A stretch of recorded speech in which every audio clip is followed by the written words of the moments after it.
आवाज और वीडियो दोनों क्लियर है ना? बताना, आवाज और वीडियो दोनों क्लियर है ना? चलो बहुत बढ़िया। लास्ट क्लास में कहाँ तक हो गया था जी? लास्ट क्लास में हम लोग हाँ टेम्परेचर, वॉल्यूम और वर्क डन यही सब ना देखे थे। वर्क, टेम्परेचर, वॉल्यूम ये सब एक स्टेट फंक्शन है या फिर पाथ फंक्शन है, जिसमें हम लोग को ये पता था कि ये हम लोग निकाले थे कि वर्क निकल करके क्या आया था कि वो एग्जैक्ट डिफरेंशियल नहीं था, इसीलिए वो क्या था, एक पाथ फंक्शन था, ऐसा हम लोग बोले थे। ठीक ना? कुछ इसमें डाउट्स हैं, कई लोगों को व्हाट्सएप पे पूछे थे लोग, तो वो मैं बता देता हूँ। कई लोग इस चीज को लेकर के कंफ्यूजन में है। ठीक ना? कि ये स्टेट जो बोला जा रहा है, ये स्टेट क्या है? ठीक। और दूसरा क्वेश्चन उनका ये है कि बुक्स में वेरिएबल दिया हुआ है और आप प्रॉपर्टीज करके पढ़ाए हैं, तो क्या प्रॉपर्टीज और वेरिएबल्स दोनों एक ही हैं? क्योंकि हम हेडिंग डलवाए थे स्टेट वेरिएबल्स एंड प्रॉपर्टीज। ठीक ना? तो एक तो दूसरा डाउट ये क्लियर करना है तुम लोग का, पहला डाउट ये क्लियर करना है, और ये वाला सबसे ज्यादा इंपॉर्टेंट, ये उतना इंपॉर्टेंट नहीं है। ठीक ना? वेरिएबल और प्रॉपर्टी एक छोटा सा डेफिनेशन होता है। ठीक ना? इसके लिए कि वेरिएबल को एक कंडीशन होती है कि अगर वो कंडीशन होल्ड होती है ना, तब उसी वेरिएबल को हम लोग प्रॉपर्टी बोल देते हैं। ठीक ना? किसी भी थर्मोडायनेमिक सिस्टम का आमतौर पर प्रेशर, वॉल्यूम, टेम्परेचर ही होता है। ठीक ना? उसके पहले सबसे बड़ा डाउट ये है ना कि स्टेट क्या होता है। ये थर्मोडायनेमिक स्टेट बार बार कई जगह लिखा हुआ है कि स्टेट चेंज हो जा रहा है किसी भी थर्मोडायनेमिक सिस्टम का, तो उसका क्या मतलब, मैं बता चुका हूँ पहले का एक बार। ठीक ना? फिर भी एक बार और बता देता हूँ। इस मतलब मैंने नोट्स नहीं दिया था इसका, दिक्कत की बात ये है, तो इसीलिए मैं भी दिक्कत है उन लोगों को। तो तुम लोग में से कोई बताएगा? मैंने स्टेट बताया था तुम लोगों को, और मैंने बोला था कि यहाँ पे कंफ्यूज मत होना, ये वो वाला स्टेट नहीं है कि सॉलिड स्टेट से लिक्विड स्टेट में गए या फिर किसी एक लिक्विड स्टेट से गैसियस में गया फिर गैसियस से लिक्विड में आए, ये वो वाला स्टेट की चर्चा नहीं की जा रही है यहाँ पे। फिजिक्स में, यहाँ पे थर्मोडायनेमिक्स में हम लोग उसको फेस चेंज के टर्म्स में पढ़ेंगे। ठीक ना? जब उसका रूप बदल जाए ना, जब उसका फिजिकल अपीयरेंस चेंज हो, तो फेस चेंज की चर्चा करेंगे। लेकिन उसमें भी कंडीशन है, टेम्परेचर हमारा सेम रहना चाहिए। ठीक ना? फेस चेंज के दौरान टेम्परेचर कांस्टेंट रहना चाहिए, तो वो अलग चीज़ है। ठीक ना? हम लोग को यहाँ पे नहीं पढ़ना है। तो स्टैटिस्टिकल मैकेनिक्स जब पढ़ोगे ना थर्ड ईयर में, तब वहाँ पे पढ़ोगे। उसके पहले यहाँ पे जो स्टेट पढ़ी जा रही है, तब ये वाला स्टेट कौन सा, तो मैंने बताया था कि इन जनरल हम लोग पी, वी और टी को ही बोलते हैं कि स्टेट है। पी, वी और टी को ही बोलते हैं कि क्या है, वो स्टेट है। ठीक ना? तो डेफिनेशन के टर्म्स में अगर लिखना हो तो उसको लिख लेना, हेडिंग जमा लो, थर्मोडायनेमिकल स्टेट, थर्मोडायनेमिकल स्टेट। और मैंने स्टेट फंक्शन, पाथ फंक्शन की भी डेफिनेशन नहीं दी है। ठीक ना? तो वो सारा आज क्लियर कर देते हैं तुम लोगों का, उसके बाद प्रोसेस शुरू करते हैं। और एक क्वेश्चन और एक पूछा था कि ये डी डब्ल्यू बराबर पी डी वी कैसे लिख दिए थे। ठीक ना? ये कहाँ से आया था? या फिर W बराबर ये किसका एक और फॉर्मूला होता है, integral V1 to V2 P D V. ठीक ना? तो उसका क्वेश्चन है कि ये वाली चीज कहाँ से आई। ठीक ना? तो एरिया अंडर कर्व वाला कॉन्सेप्ट पढ़े होगे ना तुम लोग क्लास 11 में, ये वहीं से है। ठीक ना? तो ये भी बता दूंगा, ये भी आज क्लियर का। तो जो छोटी छोटी जो चीजें छूटी हुई हैं वो बता देते हैं। ठीक ना? हमको लगता है जान रहे होगे तुम लोग, डी डब्ल्यू बराबर पी डी वी होता ही होता है। कैसे होता है अब ये बताना है तुम लोग को। ठीक ना? चलो, तो हेडिंग जमाओ, थर्मोडायनेमिकल स्टेट। मैं वेरिएबल की चर्चा नहीं कर रहा। ठीक ना? कि थर्मोडायनेमिकल स्टेट वेरिएबल्स या फिर थर्मोडायनेमिकल प्रॉपर्टीज क्या होती हैं, मैं बस स्टेट समझाने की कोशिश करो कि ये हर जगह तुम लोग देख रहे हो ना कि स्टेट चेंज हो जा रहा है, तो स्टेट चेंज होने का मतलब क्या है। ठीक ना? तो उसकी छोटी छोटी डेफिनेशन बहुत ढेर सारी हैं। ठीक ना? तो एक दो डेफिनेशन बस देख लो, नोट्स मेकिंग पर्पज से बस बता दे रहा है। ठीक ना? तो लिखो, स्टेट रिफर्स टू, हेडिंग जमा लियो ना, थर्मोडायनेमिक स्टेट, उसमें लिखना state refers to temperature, pressure, volume, और अगर केमिस्ट्री में तुम लोग पढ़ते हो ना तो अमाउंट ऑफ सबस्टेंस में भी पढ़ सकते हो। ठीक ना? Amount of substance. ठीक ना? तो क्या क्या लिखा, temperature, pressure, volume etcetera. State refers to temperature, pressure, volume etcetera. ठीक ना? अच्छा, वॉल्यूम की जगह पे तुमको अमाउंट ऑफ सबस्टेंस भी बोला जा सकता है। ठीक ना? और टाइप ऑफ सबस्टेंस भी हमारा स्टेट में ही आता है, तो वो केमिस्ट्री में पढ़ोगे तो वहां पे तुम लोग को बताया जाएगा। फिजिक्स में हम लोग को उसकी चर्चा नहीं करनी है। ठीक ना? तो लिख लेना state refers to temperature, pressure, volume etcetera etcetera, ठीक ना। या फिर इसकी एक दूसरी डेफिनेशन लिख लो, याद करो जब हम लोग स्टेट वेरिएबल्स और या फिर प्रॉपर्टीज जब पढ़े थे, स्टेट वेरिएबल्स या फिर प्रॉपर्टीज जब पढ़े थे, तो वही वाली चीज यहाँ पे भी पढ़ना है, ठीक ना। तो अगर डेफिनेशन के टर्म्स में बताना, अगर स्पेशली किसी एक स्टेट को डिफाइन करना है, थर्मोडायनेमिक स्टेट को, तो उसको कैसे डिफाइन करेंगे, तो एक दूसरी डेफिनेशन भी है वो लिख लीजिए। लिखो, state is a condition, state is a condition, state is a condition of a thermodynamic system, state is a condition of thermodynamic system at an instant of time, at an instant of time as described, at an instant of time as described or measured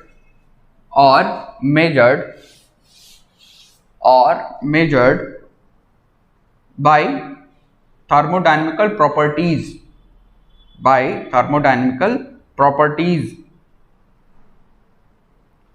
thermodynamical properties,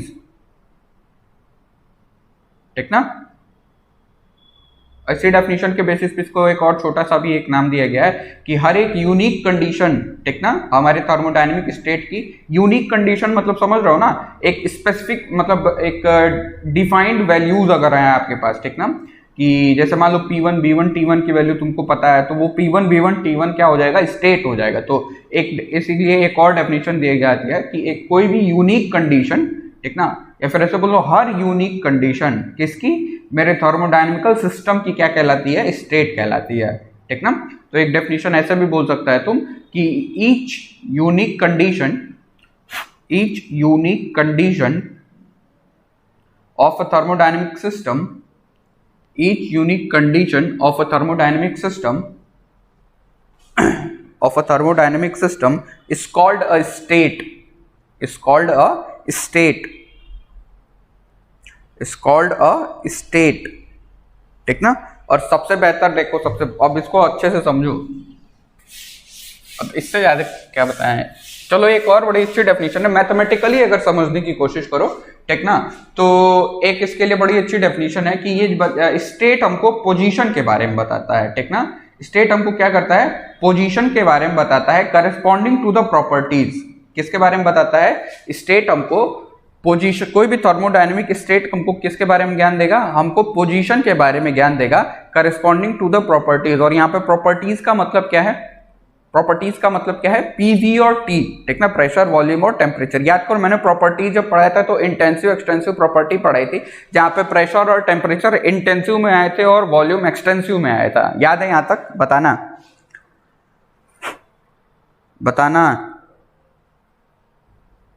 चलो, तो एक final definition और सबसे सटीक definition ही है, वो जो अभी तक जितने ऊपर के जो डेफिनेशंस लिख रहे थे ना तुम लोग, वो किताब वाला डेफिनेशन था। एक सबसे बेहतर डेफिनेशन है यही कि थर्मोडायनेमिक स्टेट क्या है, ये हमको पोजीशन के बारे में बताता है, करस्पॉन्डिंग टू द प्रॉपर्टीज। अच्छा, इसका मतलब क्या हुआ कि स्टेट पोजीशन को बताता है करस्पॉन्डिंग, और पोजीशन को बताता भी है तो कहाँ पे बताता है, ठीक ना।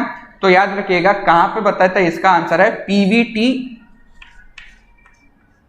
रीजन में, या फिर रीजन बोलना नहीं सही रहेगा, इसके लिए एक वर्ड यूज कर सकते हो, स्लोप भी बोलना नहीं सही रहेगा, ग्राफ बोल सकते हो, पीवीटी स्केल ज्यादा बेहतर रहेगा, ठीक ना। पीवीटी स्केल पे ये जो पोजीशन की चर्चा की जा रही है, कहाँ पे की जा रही है, पीवीटी स्केल पे। अब इसको देखो कैसे, कहना क्या मतलब है इसका,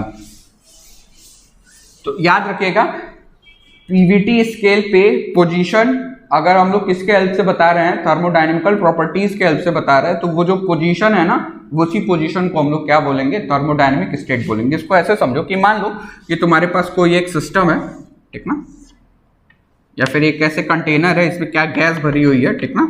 ये इंटरनल मैंने कोई एक इमेजिनरी बाउंड्री मान रखी है, और इसको मैंने क्या डिफाइन कर दिया है कि ये कोई सिस्टम है, ठीक ना, और अंदर गैस भरी हुई है, और इसका इनिशियली इसमें जो प्रेशर, वॉल्यूम और टेम्परेचर है वो मैंने माना P1 V1 और T1 अमाउंट में है, और फाइनली, ठीक ना, कुछ इसके ऊपर कुछ हुआ होगा, ठीक ना, और फाइनली वो किस में बदले हुए हैं, P2 V2 और T2 में, P2 V2 और T2 में, तो ध्यान से सुनो, यहाँ पे स्टेट जैसे सुनते हो ना, इनिशियल स्टेट है और वो फाइनल स्टेट है, तो ये इनिशियली और फाइनली यहाँ पे P1 B1 T1 initial state को बता रहे हैं और P2 V2 T2 final state को बता रहे हैं। अच्छा, लेकिन अभी डेफिनेशन में तो हम लोग ये पढ़े थे कि किस पे बताएगा, किसी एक पीवीटी स्केल पे बताएगा। पोजीशन किस पे बताना, पोजीशन पता करना किसी पीवीटी स्केल पे with the help of thermodynamical properties, उसी पोजीशन को हम लोग क्या बोलते हैं, स्टेट बोलते हैं। अब जैसे मान लो कि ये है मेरा कोई पीवीटी स्केल, ठीक ना, इधर देखिएगा, इधर मैंने माना कि ये पोजीशन की एक्सिस, सॉरी पोजीशन बोल रहा हूँ, प्रेशर की एक्सिस को ये रिप्रेजेंट कर रहा है, ये वॉल्यूम के, और ये किसको रिप्रेजेंट कर रहा है, टेम्परेचर के स्केल को, या फिर टेम्परेचर वाली एक्सिस को रिप्रेजेंट कर रहा है। और अगर हमको इनिशियल पोजीशन यहाँ पे रिप्रेजेंट करना है, मैंने माना कि यहाँ पे कहीं P1 लाई कर रहा है, यहाँ पे कहीं V1 लाई कर रहा है और यहाँ पे कहीं T1 लाई कर रहा है, ठीक ना। तो अब इसके करस्पॉन्डिंग यहाँ पे ये वाला जो कोऑर्डिनेट बनेगा ना, ये वाला यहाँ से भी रिलेट कर सकते हो, ठीक ना। तो ये वाला मैंने माना कि ये कोई पॉइंट ए है और यहाँ पे ये जो कोऑर्डिनेट डिफाइन हुआ है ना P1 B1 T1, तो इस P1, तो इसी पॉइंट ए को हम लोग क्या बोलेंगे, ये इनिशियल स्टेट था, ये इनिशियल थर्मोडायनेमिक स्टेट था किसका, इस सिस्टम का। तो देखो PVT स्केल पे ध्यान से, दोनों असली डेफिनेशन है ये, PVT स्केल पे पोजीशन जो हम लोग बताते हैं विद द हेल्प ऑफ किसका, किसके हेल्प से, P1 B1 T1, यानी कि with the help of thermodynamical properties, उसी पोजीशन को हम लोग क्या बोलते हैं, या फिर ये वाला जो कोऑर्डिनेट है यही हमको किसके बारे में ज्ञान देता है, थर्मोडायनेमिकल स्टेट के बारे में ज्ञान देता है, ठीक ना। अच्छा, तो इसीलिए इसको हम लोग इनिशियल स्टेट भी बोल देते हैं, इसको क्या बोल देते हैं, इनिशियल स्टेट भी बोल देते हैं, ठीक ना। अब अगर मान लो कि फाइनली किस पे चला गया है, P2 V2 और T2 पे चला गया है, मैंने माना कि P2 कुछ यहाँ पे लाई कर रहा है, ठीक, इसको थोड़ा सा और लंबा बना दो, आसान हो जाएगा, ठीक ना। V1 यहाँ पे, ये रहा मेरा V2 कुछ यहाँ पे लाई कर रहा है, ठीक ना, और T2 जो है तुम लोग का कुछ इधर की तरफ यहाँ पे लाई कर रहा है, T2 कुछ यहाँ पे लाई कर रहा है। तो ध्यान से देखो, अब इसके करस्पॉन्डिंग जो पोजीशन मिलेगी वो कुछ ऐसी सी मिलेगी, ठीक ना। चूंकि 3 डायमेंशनल तो मैं यहाँ से वहां वाला रिलेट नहीं कर, मतलब रिलेट कर पा रहा हूँ ना तुम लोग, हम लोग उसको रिप्रेजेंट नहीं कर पा रहे हैं, ठीक ना। तो यहाँ पे पॉइंट बी जो है वो भी क्या है, एक स्टेट है, और इसके अकॉर्डिंगली कौन सा वाला स्टेट है, फाइनल स्टेट है। तो याद रखना, अब मत कंफ्यूज होना और अब मत बोलना कि समझ में नहीं आया, ठीक ना। अब इससे ज्यादा नहीं है कुछ इसमें स्टेट में। तो थर्मोडायनेमिक स्टेट अच्छे से समझ में आया, बी क्या हो जाएगा, फाइनल स्टेट हो जाएगा, ठीक ना, वो फाइनल थर्मोडायनेमिक स्टेट है। तो अगेन रिलेशंस कैसे, डेफिनेशंस कैसे याद रखोगे, डेफिनेशन क्या थे थर्मोडायनेमिक स्टेट की।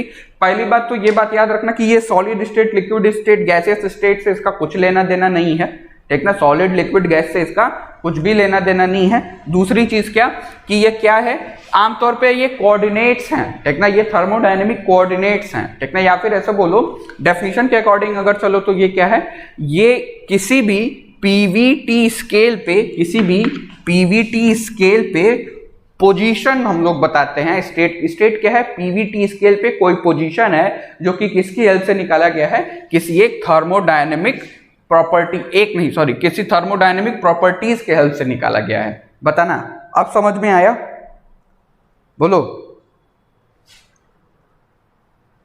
अरे बोलो, चलो अब ध्यान से सुनो। अब तुम लोग का नेक्स्ट जो डाउट था वो था कि क्या वेरिएबल और प्रॉपर्टीज दोनों सेम चीजें हैं क्या। तो मैंने तुम लोग को जब डेफिनेशन लिखवाया था तो उस टाइम मैंने बोला था कि हेडिंग अबाउट थर्मोडायनेमिकल प्रॉपर्टीज या फिर थर्मोडायनेमिकल स्टेट वेरिएबल्स। तो याद रखिएगा एक कंडीशन है उसके लिए, ठीक ना, एक कंडीशन है, वो कंडीशन अगर होल्ड होती है तभी हम लोग वेरिएबल को बोलेंगे कि वो थर्मोडायनेमिक प्रॉपर्टी है। आमतौर पर वो कंडीशन होल्ड रहती है, ठीक ना। वो कंडीशन क्या है, तो वो कंडीशन सुन लो कि किसी भी वेरिएबल को हम लोग प्रॉपर्टी तब बोलेंगे जब इफ एंड ओनली इफ वाली कंडीशन, याद है मैथमेटिक्स में पढ़ते होगे तुम लोग, आई डेवलप लिखते होगे। तो किसी भी वेरिएबल को हम लोग थर्मोडायनेमिकल प्रॉपर्टी तब बोलेंगे इफ एंड ओनली इफ क्या हो, हर इक्विलिब्रियम स्टेट में, ठीक ना, हर इक्विलिब्रियम स्टेट में जो वेरिएबल्स हैं, ठीक ना, उनकी वैल्यू सिंगल वैल्यूड हो, या फिर कोई एक यूनिक वैल्यू हो, या फिर सेम वैल्यू हो, उनकी क्या हो, यूनिक वैल्यू हो या फिर एक सेम वैल्यू हो, फिर से ध्यान से सुनो, फिर से ध्यान से सुनो। किसी भी वेरिएबल को हम लोग प्रॉपर्टी बोलेंगे, ठीक ना, लेकिन उसके लिए एक स्पेसिफिक कंडीशन है, एक डिफाइंड कंडीशन है, तभी बोलेंगे जब क्या हो, हर इक्विलिब्रियम स्टेट में उन वेरिएबल्स का क्या हो, वैल्यू यूनिक हो या फिर सिंगल वैल्यूड हो, या फिर क्या बोल सकते हो, सेम हो, ठीक ना। ये जैसे मान लो कोई इक्विलिब्रियम स्टेट ए था, कोई इक्विलिब्रियम स्टेट बी है, ठीक ना, तो यहाँ पे P1 B1 T1 था, तो जब दूसरे इक्विलिब्रियम स्टेट में चर्चा करो वहां पे P1 B1 T1 ही रहना चाहिए, यूनिक रहना चाहिए, सेम रहना चाहिए, ठीक ना। तब जाके हम लोग वेरिएबल को क्या बोलेंगे, तब जाके हम लोग वेरिएबल को बोलेंगे कि ये क्या है, प्रॉपर्टी है, ठीक ना। इसीलिए मैंने एक जनरल डेफिनेशन डलवा दिया था, तो उसमें इसमें मत कंफ्यूज होना, बस एक डेफिनेशन बता दे रहा हूँ, मैं नोट्स भेजूंगा तो उसमें लिख दूंगा, ठीक ना। बताना इसमें कोई दिक्कत नहीं है ना।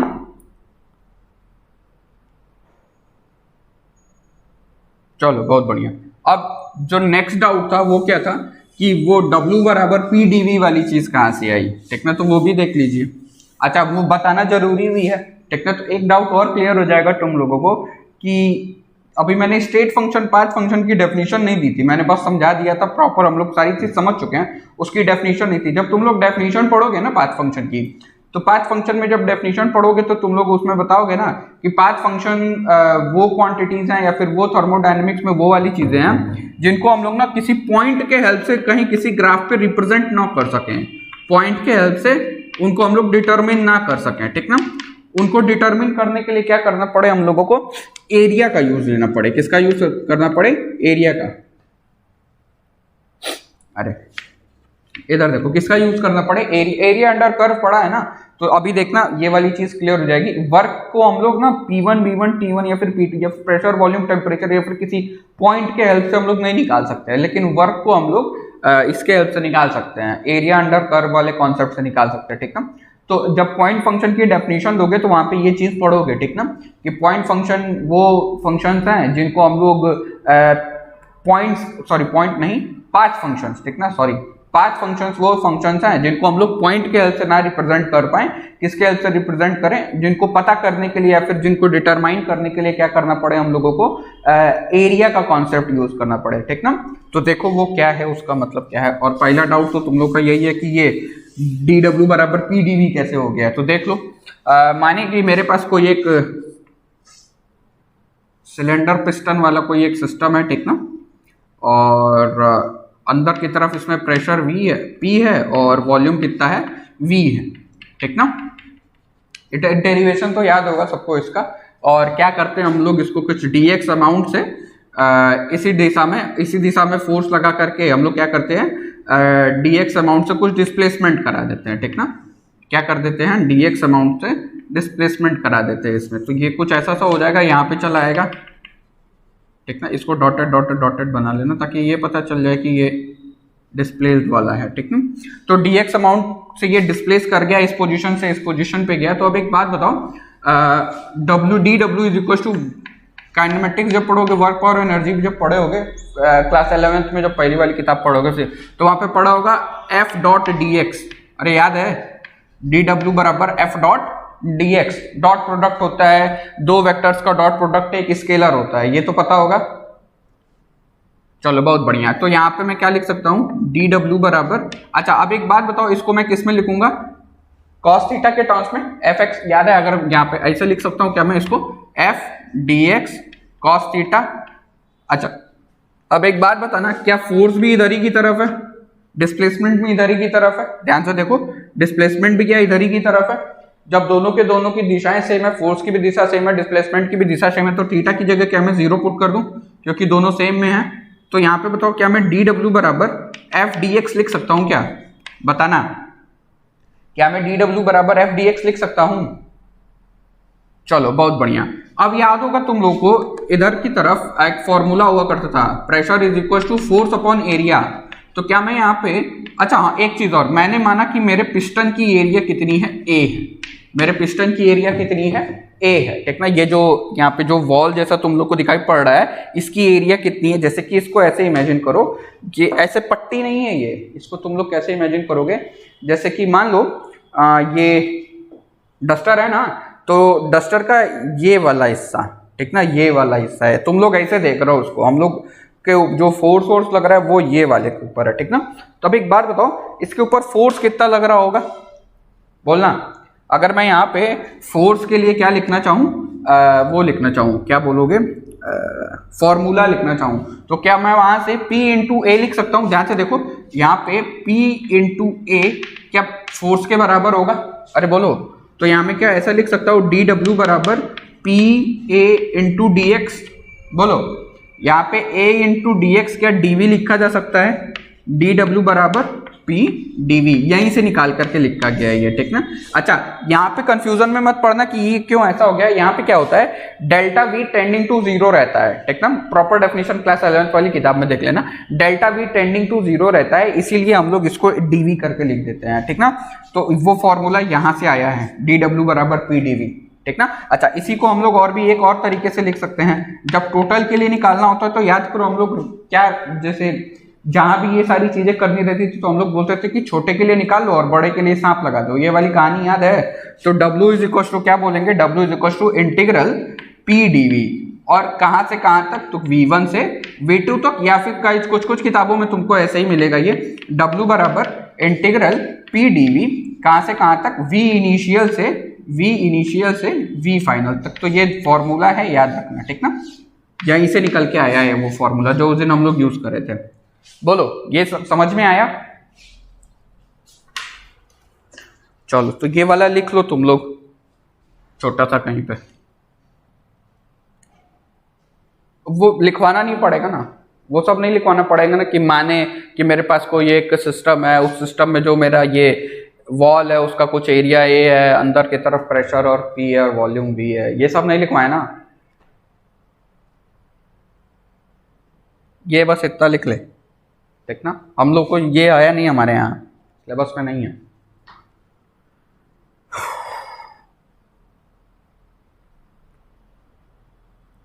हो गया।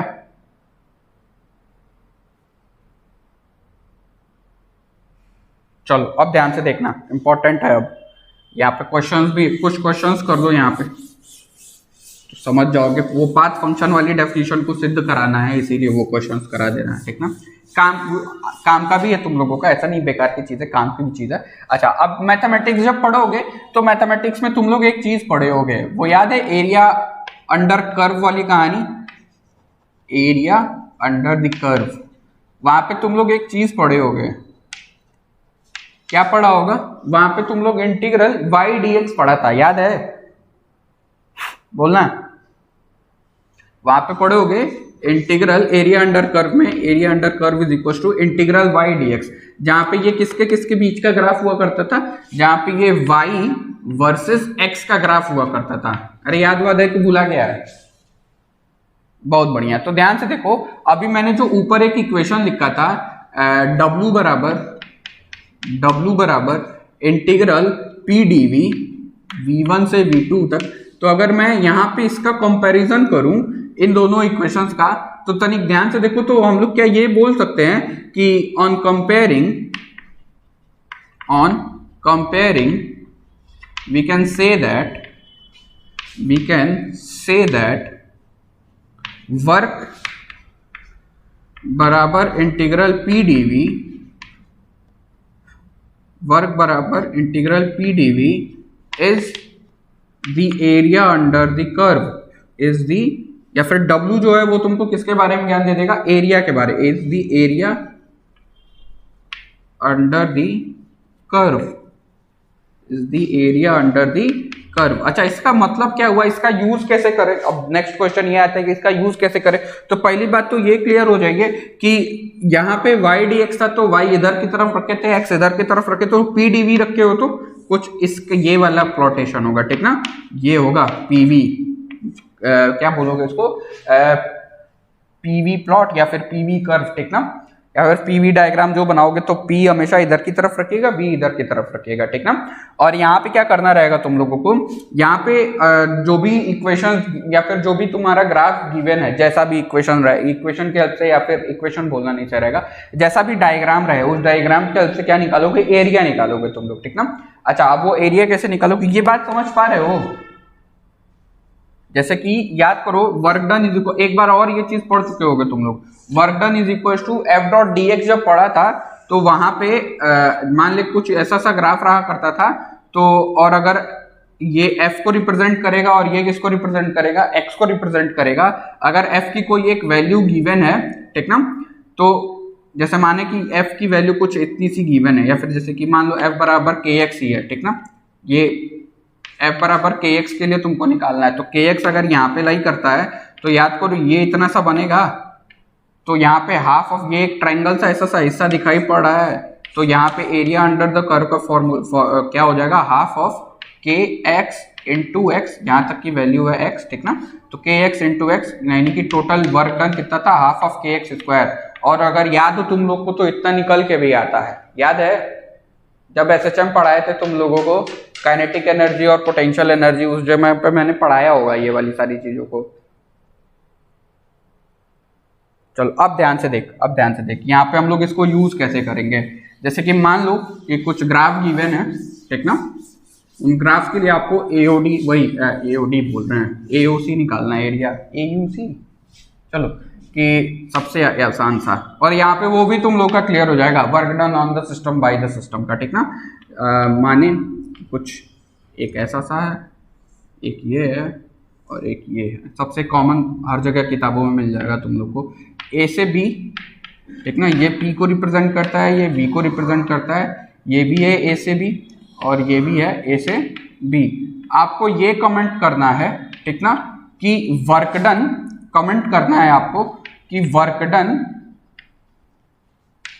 किसमें किसमें पॉजिटिव होगा, वर्क डन इज मतलब किसमें किसमें पॉजिटिव होगा और किसमें किसमें नेगेटिव होगा, ठीक ना।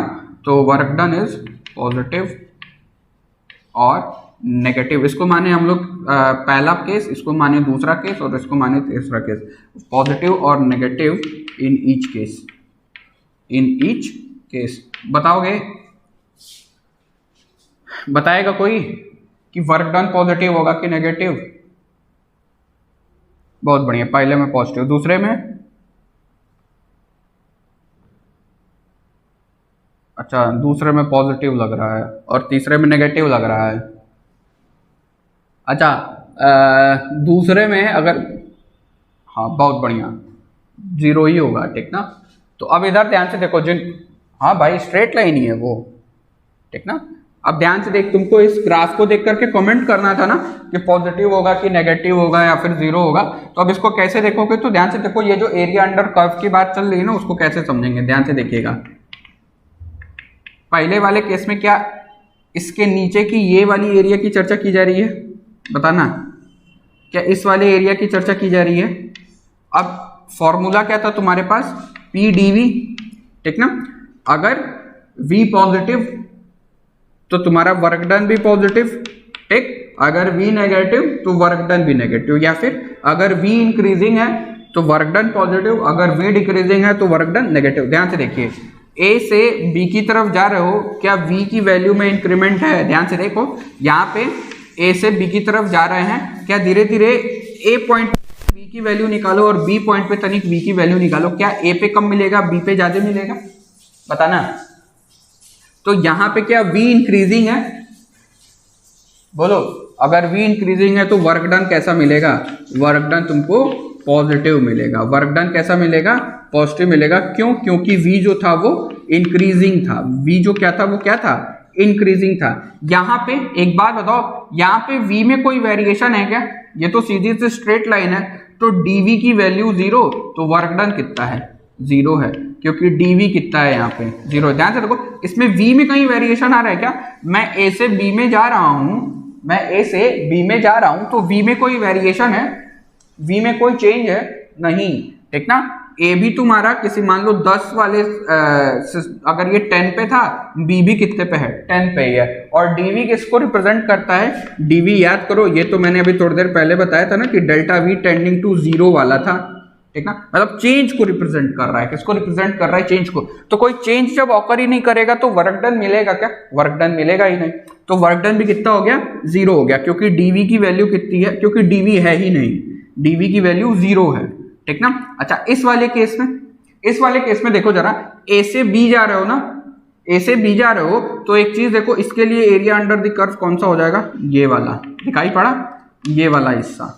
लेकिन यहाँ पे तनिक ध्यान देखो, अगर मैं ए से बी की तरफ जा रहा हूं, किधर जा रहा हूं, ए से बी की तरफ जा रहा हूं, तो क्या हो रहा है यहाँ पे, क्या वॉल्यूम घट रहा है, देखो ए पे हाँ वॉल्यूम डिक्रीज कर रहा है, तो यहाँ पे वर्क डन कितना, नेगेटिव, वर्क डन कैसा हो जाएगा, नेगेटिव हो जाएगा, ठीक ना। वर्क डन नेगेटिव, यानी कि नेगेटिव क्यों, क्योंकि v जो है वो क्या है, डिक्रीजिंग है, v जो है वो क्या है, डिक्रीजिंग है, ठीक ना।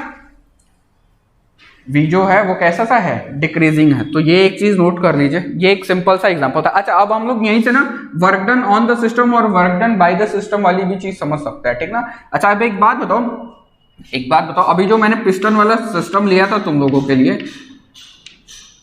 एक बार बताओ, अगर मैं अंदर की तरफ का वॉल्यूम बढ़ाते जाऊं, देखो v इंक्रीजिंग है ना, अगर वॉल्यूम बढ़ेगा तो क्या ये बाहर की तरफ जाएगा, बताना, ये पिस्टन क्या बाहर की तरफ खिसकेगा। यहां पे गैस काम कर रहा है कि गैस के ऊपर कोई काम कर रहा है, बताना। यहां पे गैस का क्या खुद का वॉल्यूम बढ़ रहा है, यानी कि इसको मूव कराने में क्या गैस रिस्पॉन्सिबल है, बताना। वर्क डन कौन कर रहा है, गैस खुद कर रहा है ना। तो यहाँ पे अगर v इंक्रीजिंग है तो इस वाले केस में हम लोग क्या, तुम लोग तनिक सुंदर सुंदर बनाना, ठीक ना।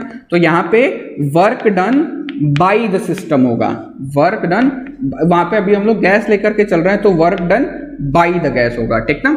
इसमें तो कोई कमेंट ही नहीं करेंगे। अच्छा, इस वाले में आ जाइए, इसको मिटा दे क्या हम, इसका वाला तो समझ गया है ना तुम सब, इसको मिटा दो, ठीक ना।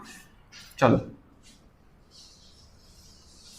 और यहीं पे बांट लो दोस्त। अब इस वाले में आओ, इस वाले में, अच्छा v डिक्रीजिंग है, v डिक्रीजिंग। एक बार बताओ, अगर अंदर का वॉल्यूम v था और अपने आप गैस खुद तो अपना वॉल्यूम घटाएगा नहीं, गैस तो भैया हमेशा उसको बाहर ढकेलने की कोशिश करेगा ना, हमेशा बाहर ढकेलेगा तो वॉल्यूम बढ़ेगा, जो कि यहाँ पे हो रहा था। अब एक बात बताओ, इस वाले केस में v डिक्रीजिंग है, v कैसा सा है, डिक्रीजिंग नेचर का है। जब v डिक्रीजिंग नेचर का है तो अब एक बात, जब v तुमको डिक्रीजिंग दिखाई पड़ रहा है तो गैस इसको अपनी तरफ तो खींचेगा नहीं, वॉल्यूम खुद का गैस तो घटाएगा नहीं, यानी कि कोई एक बाहर एक्सटर्नल एजेंट है जो कि क्या कर रहा है, इसके ऊपर काम कर रहा है, ठीक ना, इस पिस्टन को दबा रहा है, तब जाकर के ये v की वैल्यू घटेगी। तो यहाँ पे इसीलिए ऐसा, जब अगर v नेगेटिव हो, सॉरी w नेगेटिव हो या फिर v डिक्रीजिंग हो, तो यहाँ पे क्या होगा, work done on the gas होगा, ऑन द सिस्टम या फिर ऑन द गैस होगा, ठीक ना। वेल हम लोग गैस लिए थे ना, तो इसलिए मैं गैस लिख रहा हूं। बोलो, ये बात समझ में आई, on the system by the system वाली कहानी क्लियर हुई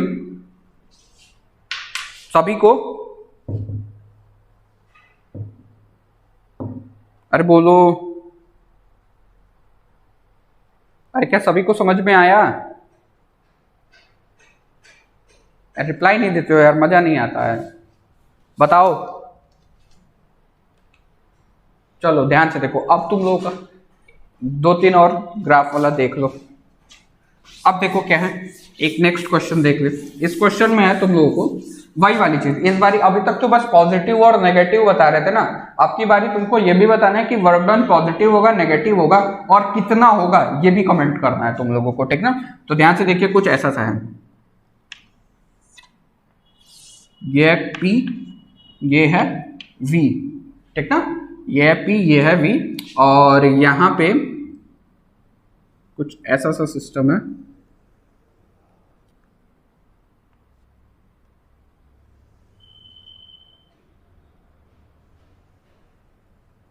ठीक ना। ये A से B गए, एक ये है, A से C गए, फिर B गए, A से D गए, फिर से B गए, ठीक ना। तो फाइनली A से B ही जाना है तुम लोग को। अब यहाँ पे कौन सा वाला पाथ चूज कर रहे हो, A से C, फिर C से B, यहाँ पे कौन सा, A से D और फिर D से B, ठीक ना। मैंने माना कि ये वाला जो रीजन है अंदर की तरफ का, ये जो दिखाई पड़ रहा है, इसकी एरिया कितनी है, x, इसकी एरिया कितनी है, x, और इधर वाले की भी एरिया मैंने माना कितना है, x है, ठीक ना। इधर वाले की भी एरिया मैंने कितनी मान रखी है, x मान रखी है, ठीक ना। इसके नीचे का ये वाला जो हिस्सा है, ठीक ना, ये मैंने माना, ये वाला हिस्सा मैंने माना कि कितना है, y, कितना है भैया, y है, ठीक ना। ये भी y और ये भी y। आपको कमेंट करना है, ठीक ना, ये केस 1, ये केस 2 और ये केस 3, ठीक ना। आपको तीनों केसेस में कमेंट करना है कि वर्क डन पॉजिटिव होगा कि नेगेटिव होगा, और साथ ही साथ ये भी बताना है कि कितना होगा, ठीक ना। चलो बताओ, याद रखना फॉर्मूला वही पीडीवी वाला, ठीक ना। और या फिर पीडीवी का क्या, यहाँ पे तो मैंने ना पी की वैल्यू दे रखी है ना वी की वैल्यू दे रखी है, लेकिन मैंने ग्राफ की एरिया दे रखी है। ये जो कर्व वाला हिस्सा है उसका मैंने एरिया दे रखा है, ठीक ना। तो वो आपको कमेंट करना है कि कब पॉजिटिव होगा, कब नेगेटिव होगा और कितना होगा हर केस में, ठीक ना। बताओ जरा,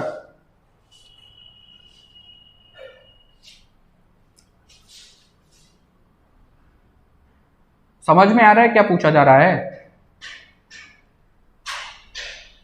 थर्मोडायनेमिक्स, वर्क डन जीरो किस केस में? अच्छा, दोनों में लग रहा है। और कोई? 2 गुने में 3 को केस है। अच्छा नहीं, एक यो तो है, तीनों में 0 है। चलो और कोई?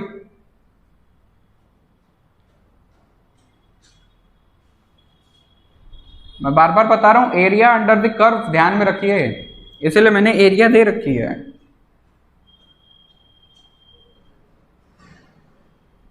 विकास बताओ, डाउट में हो? चलो लड़की लोग में से कोई? चलो इधर देखो। अरे यार क्या बोल रहे हो, 0 तो एकदम नहीं होगा। अब बी वाले में भले हो जाए, ठीक ना, और किसी में नहीं होगा। अब ध्यान से देखो, तुमको पहला कौन सा, पहले वाले केस में लिखना है WAB, यही ना लिखना है पहले केस में। अच्छा, WAB को क्या मैं ऐसा भी लिख सकता हूं, WAC प्लस WCB? बताना। अब क्या तुम्हारी आवाज ही हो रही है और किसी की नहीं हो रही है? और किसी के साथ है ऑडियो वाली दिक्कत?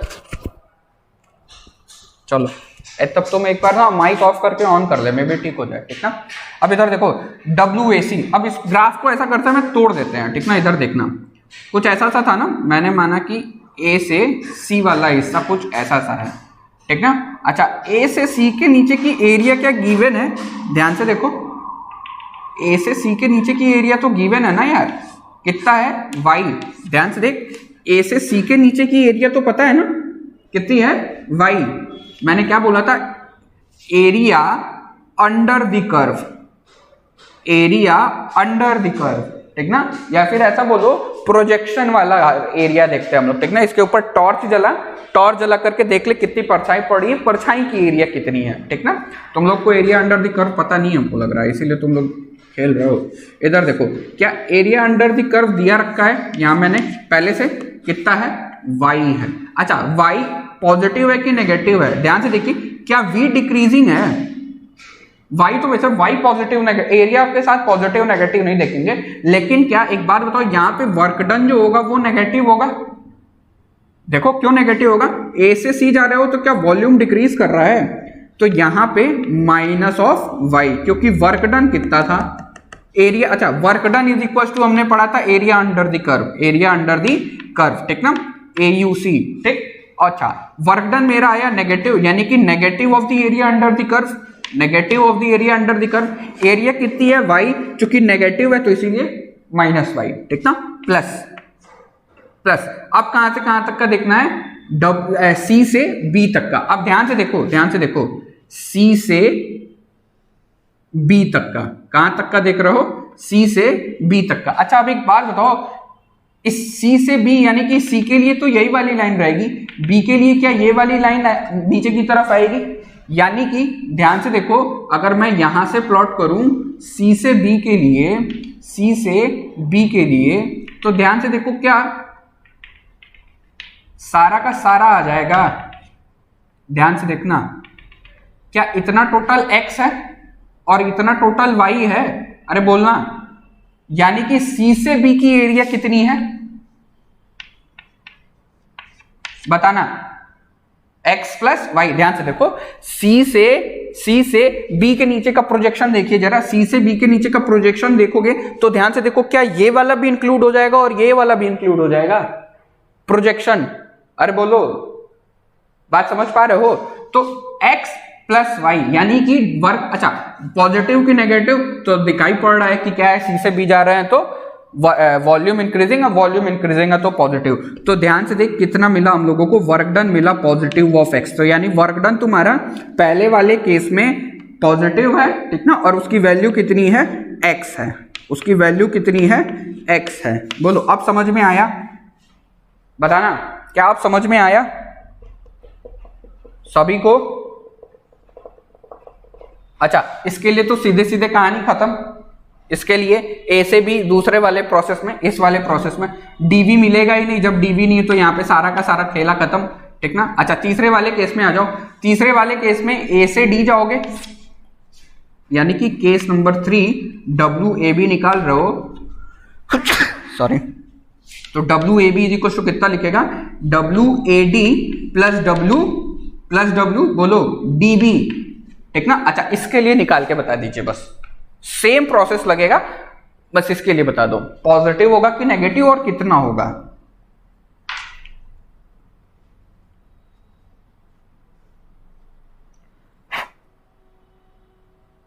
पॉजिटिव वाई हो जाएगा। अच्छा, और कोई? अरे निकाल के बताया यार, ऐसे तुक्का मत मारा करो गधा। पॉजिटिव वाई कैसे हो जाएगा, एकदम वाई नहीं होगा। अच्छा, तो अब हम टोटल पूछ रहे हैं, माइनस ऑफ एक्स होगा, ठीक ना। अच्छा, ध्यान से देखिए, डब्ल्यू ए डी, ए से डी गए, ए से डी के नीचे के प्रोजेक्शन में वाई है, क्या ए से डी जा रहे हैं तो वी इंक्रीजिंग है, यानी कि प्लस में वाई। अच्छा, डी से बी गए, डी से बी गए तो पहली बात तो पहले ही प्लस मत लिख करके यहाँ सीधे नेगेटिव लगा लीजिए, ठीक ना, क्योंकि ये पहले ही वर्क डन कितना हो जाएगा, नेगेटिव। और कितना हो जाएगा, डी से बी जाओगे तो डी से बी के नीचे, ध्यान से देखो, बी पॉइंट के नीचे और डी पॉइंट के नीचे, क्या ये टोटल एक्स भी आ जाएगा और ये टोटल वाई भी आ जाएगा, यानी कि एक्स प्लस ऑफ वाई, ठीक ना। इसने इसको मार दिया, कितना बचा, माइनस ऑफ एक्स, ठीक ना। बोलो सभी को समझ में आया? चलो बहुत बढ़िया। अब एक और है, ठीक ना, मिटा देना इसको, के लिए नोट करोगे। अब बोलो,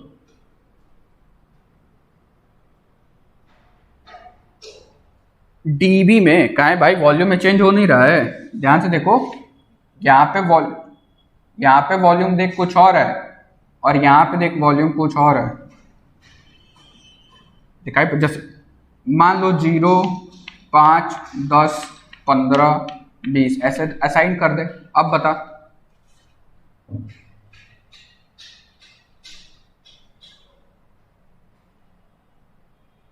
तो हमको उससे नहीं लेना देना है ना, हमको अपना टोटल वर्क डन देखना है कि टोटल वर्क डन कितना लग रहा है, पॉजिटिव लग रहा है कि नेगेटिव लग रहा है, ठीक ना।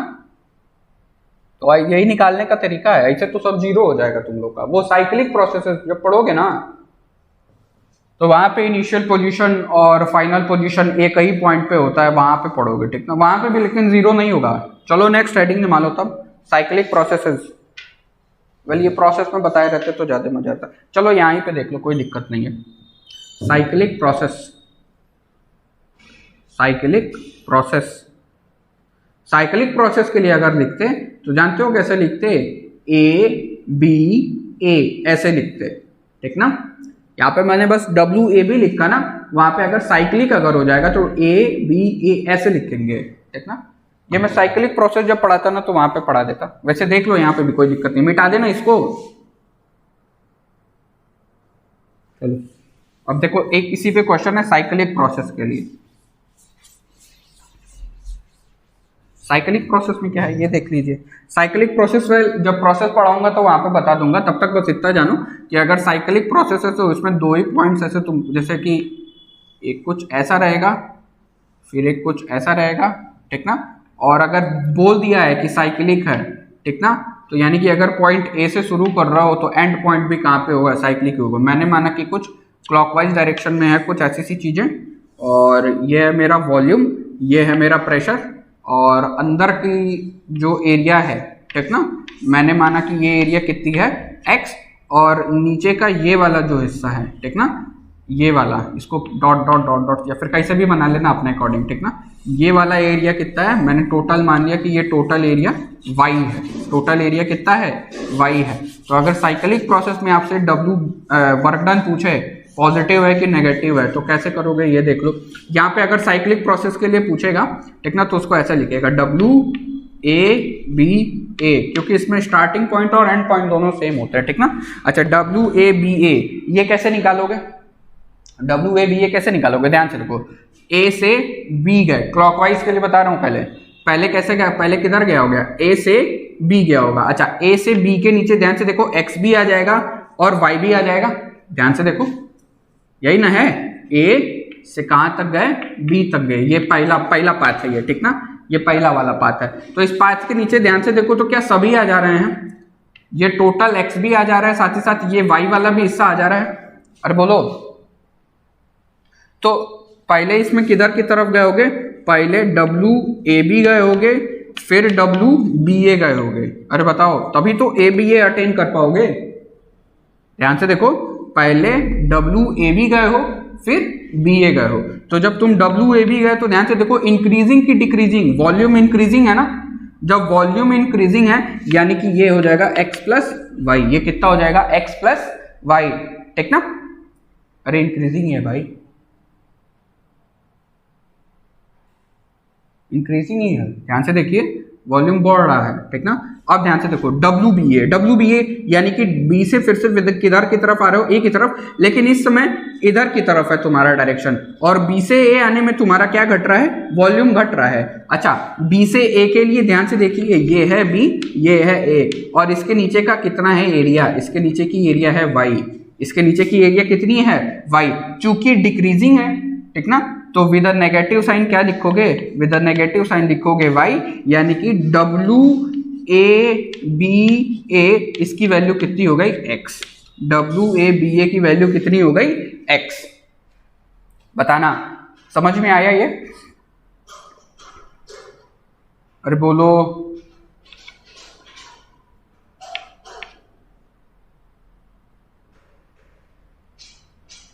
तो ये एक साइक्लिक का केस था, ठीक ना। साइक्लिक में ही एक दूसरा, अरे बोल दिया करो यार बीच बीच में, तुम लोग ऐसे समझ में नहीं आता, ऐसा लगता है कैमरा को पढ़ा रहा है आदमी।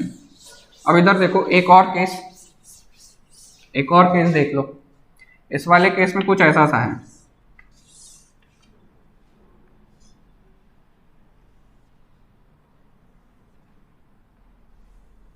ठीक ना, ये है A, ये है B, ठीक ना, और इस बार ही हम लोग एंटी क्लॉकवाइज चल रहे हैं, किधर चल रहे हैं, एंटी क्लॉकवाइज चल रहे हैं, ठीक ना।